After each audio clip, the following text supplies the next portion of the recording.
آزادی بیان言论自由 free speech.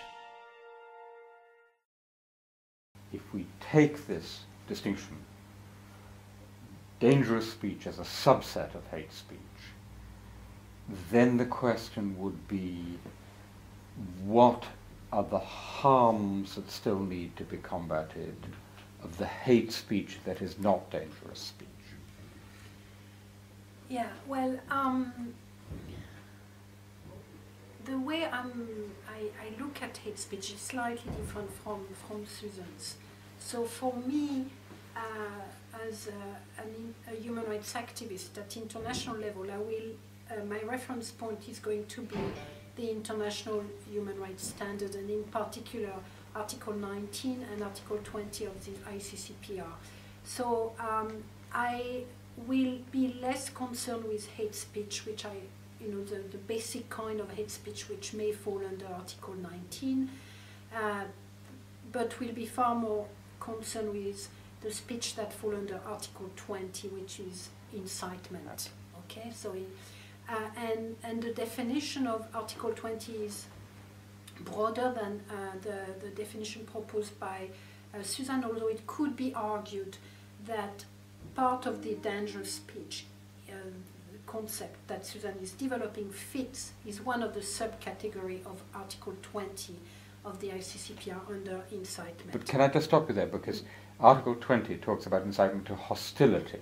To three things: to hatred, to discrimination, to hostility, to discrimination, and to violence. And so my reaction to that is violence, I see it absolutely. Discrimination, I understand. Hostility is such a vague and broad term.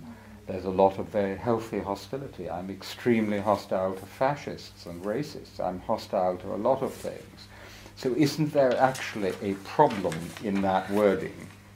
Well, I mean, looking back at the history of Article 20, it's always puzzled many observers that the integration of hostility.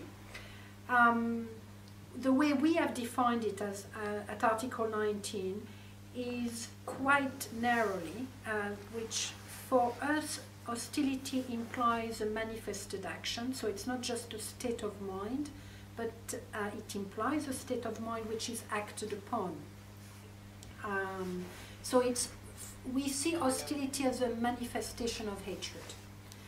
And therefore we define it in a way which I think fits within Article 20, but I'm completely aware of the fact that people may have different definition of hostility.